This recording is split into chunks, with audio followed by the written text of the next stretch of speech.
समांतर श्रेणी का अगला जो टॉपिक है वो योग से संबंधित है। जैसे मान लेते हैं कोई एपी है, इस एपी में जैसे मान लेते हैं 2 है, 4 है, 6 है, 8 है और 10 है एंड सो ऑन।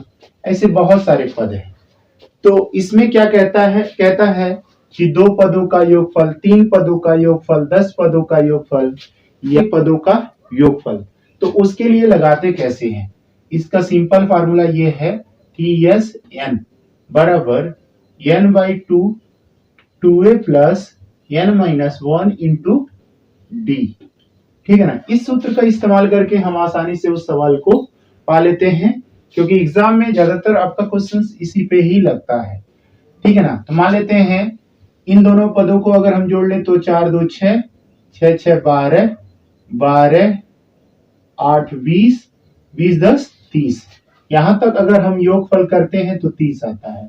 लेकिन ऐसे तो काम बनने वाला है नहीं, एग्जाम में आपको ऐसे सॉल्व करना होगा। तो सबसे पहले हम क्या करेंगे, लिखेंगे चूंकि a बराबर कितना दिया है 2, अच्छा d बराबर कितना दिया है, सब में अंतर कितने का है 2 का है, और पदों की संख्या क्या है n बराबर 1 2 3 4 एंड 5, पांचवें स्थान पर हमारा 10 है। ठीक है ना। तो हम यहाँ पर क्या करेंगे, लिखेंगे अतः यस एन बराबर, इसीलिए यस एन बराबर n by 2a plus n minus 1 into d. ठीक है ना। क्योंकि यहाँ पर n की जगह पे हम कितना इस्तेमाल कर रहे हैं 1 2 3 4 एंड 5, यानी कि पांचवा, यानी कि 5 पदों का योगफल। तो 5 बाई 2a यानी कि 2 इंटू 2, n माइनस 1 यानी कि 5 है तो 4, और d के जगह पे कितना है आपका, यहाँ पर देखेंगे d के जगह पे भी 2 ही है। ठीक, तो हमारा ये हो जाएगा 5/2, और 2 दूना 4 हो गया, और 4 दूना 8 हो गया। तो हम देखेंगे 5/2 गुणे और 8 4 12, तो 2 1 कम 2, 2 6 12 और 6 25 कितना हो गया हमारा, ये 30 हो गया। तो योगफल हम ऐसे लगा लिए तो भी 30 मिला, और डायरेक्ट लगा दिए तो भी 30 मिला। तो आपको ये ऐसे करके लगाना होगा। ठीक है ना। तो योग से संबंधित आ जाते हैं, कुछ एक्सरसाइज के भी क्वेश्चंस कर लेते हैं। आप देखेंगे यहाँ पर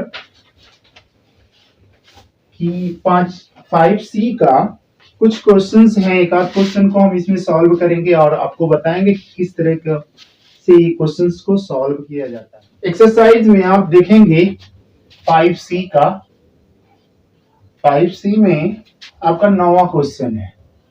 ठीक है ना। तो भाई ये 9वां जो क्वेश्चन है ये कह क्या रहा है, मान लेते हैं ये एपी जो हमारा जो बनेगा वो क्या बनेगा, 6 कम 6, 6 दूना 12, 6 3 18, 6 चौक 24 एंड सो ऑन। कितने पद हैं भाई, 40 पद हैं, 40 पदों तक।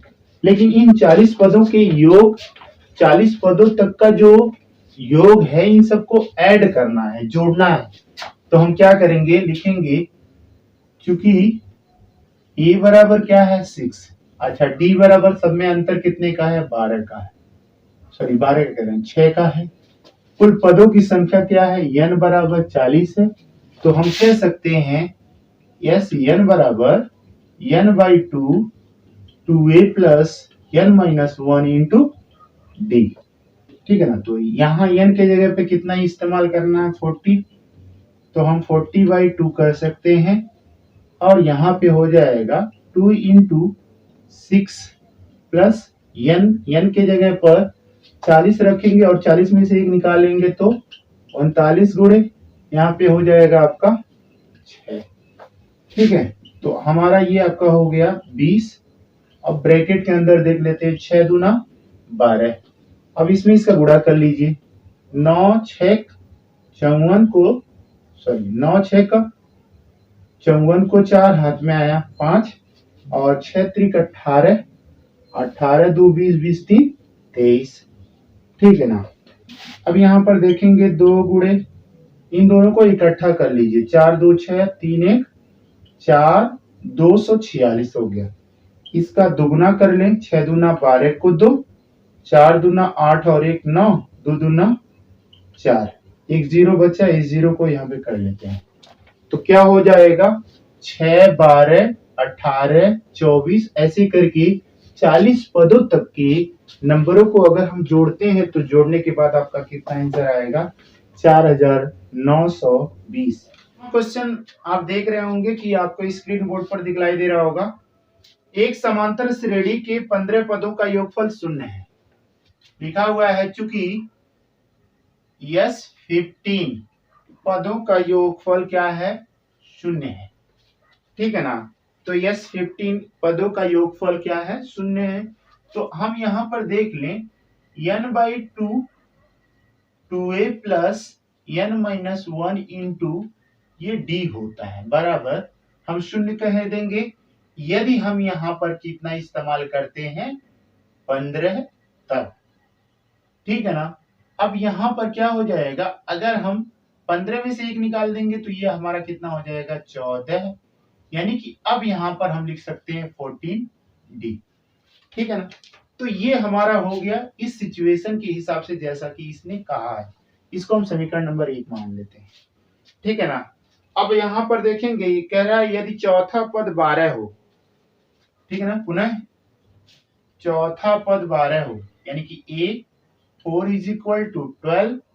तो चौथा पद का मतलब हो गया a plus 3d is equal to 12। ठीक। तो अब क्या करेंगे, हम यहां पर देख लें, इसको भी समीकरण ही बना सकते हैं। समीकरण इसको भी बना लिया जाए। तो अब क्या कर सकते हैं, इस चीज को यहाँ पे पुटअप कर दें, लेकिन अगर इसको चाहें तो अभी और छोटा कर सकते हैं। जैसे यहां पर लिखेंगे 15/2 2a plus 14d is equal to 0। तो ये 0 से मल्टीप्लाई कर दिया जाए तो बचेगा क्या, 2a plus 14d is equal to 0। इन दोनों में से 2 1 कम 2 2 7 14। तो क्या बचेगा, a plus 7d is equal to 0। अब क्या कर लेते हैं, समीकरण 2 को क्या करने पर, रखने पर। कैसे, अगर ये 7d है तो a प्लस 3d प्लस 4 कह सकते हैं कि नहीं कह सकते हैं, बताइए। इतने के जगह पर हम लिख सकते हैं 12। तो 12 इसके जगह पर रखेंगे तो हो जाएगा 12 प्लस यहाँ पे हो जाएगा 4d इज इक्वल टू 0। तो 4d इज इक्वल टू, ये उधर ट्रांसफर कर दिए तो -12 हो गया, 4 1 कम 4 4 3 12। तो d बराबर आपका हो गया 3। अब इस 3 को क्या करते हैं, समीकरण चाहे 1 में चाहे 2 में चाहे जिसमें 1 में पुटअप करेंगे तो आपका आंसर आ जाएगा। तो मान लेते हैं समीकरण 2 में रखने पर, तो लिखेंगे समीकरण 2 में रखने, चलिए समीकरण 2 में रख लेते हैं। तो a plus 3d is equal to 12। तो अब जो है इसमें हम अगर 3 रख देते हैं तो a प्लस a माइनस अब हो जाएगा क्योंकि ये -3 है, 3 3 का 9 इज इक्वल टू 12। तो a बराबर हमें कितना मिलेगा, 12 प्लस 9। तो a बराबर हमें मिल गया टोटल 21। ठीक है ना। तो हमें पता क्या चल गया, d का मान और a का मान। तो आप क्वेश्चन में देख रहे होंगे कि यहाँ पे कह रहा कि बारहवां पद क्या होगा। तो हम बारहवें पद को या बहुत आसानी से ज्ञात कर सकते हैं। यहाँ पर बारहवां पद लिख सकते हैं। तो यहाँ पे बारहवें पद के लिए लिख सकते हैं, क्योंकि a12 is equal to a plus 11d, क्योंकि बारहवां पद के लिए 11 लिख सकते हैं। ठीक है ना। a के जगह क्या लिखेंगे, 21 और 11 इंटू कितना है भाई, d का -3 है। तो 21 माइनस 11 33। तो कितना हो जाएगा 12, तो ये आपका हो जाएगा 2 1, लेकिन ये वैल्यू आपका होगा माइनस में।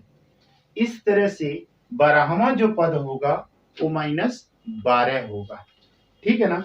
एक आध क्वेश्चन और सॉल्व करते हैं कंटिन्यूअस। इसका एक क्वेश्चन और आपको दिखलाई दे रहा होगा।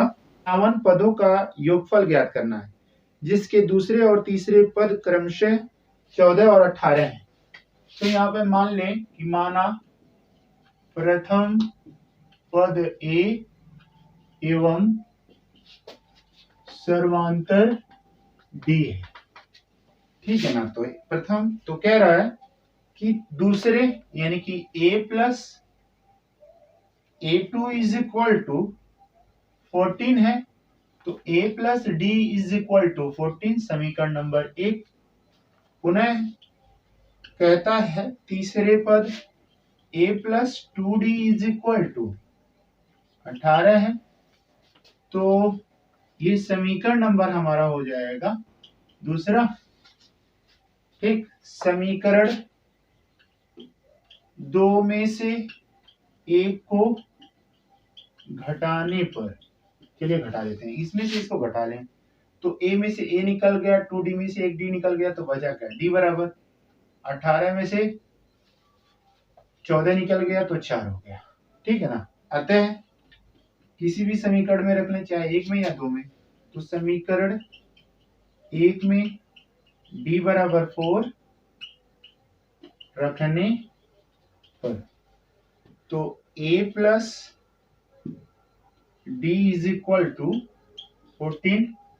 तो अगर यहाँ पे 4 रख लेते हैं तो A बराबर हमें क्या मिलेगा, 4 निकल गया तो 10 हो गया। अतः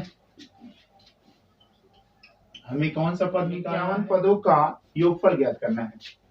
तो यस n बराबर होता है n by 2 2a plus n minus 1 into D. 51 क्या हो जाएगा भाई, 51 बाई 2 2a यानी 2 इंटू 10 क्या है 10 रख दिए, और ये आपका हो जाएगा 50 क्योंकि 51 कहाँ है, तो ये आपका हो गया 50 इंटू डी का मान कितना है भाई 4 है, तो 4 रख दिए, तो हो गया 51 बाई 2, ये आपका हो जाएगा 20 प्लस 4 पचे 20 200 हो गया। ठीक, तो 51 बटा 2 गुणे ये आपका हो जाएगा 220 हो जाएगा, तो इससे काट दीजिए तो 11 से खत्म हो गया, 110 हो गया। अब इसको हटाओ सटाओ वाला नियम जो आपको बताए थे 11 से गुणा करने का तरीका, तो हो जाएगा 5 1 5 और 1 6 और यहाँ पर 1 0 और बढ़ा दिए, तो 5610। ये कितने पदों का योगफल होगा, 51 पदों का योगफल होगा। वीडियो आप सभी को कैसा लगा, उम्मीद करते हैं कि आपको बहुत अच्छा लगा होगा। Thank you so much, bye bye.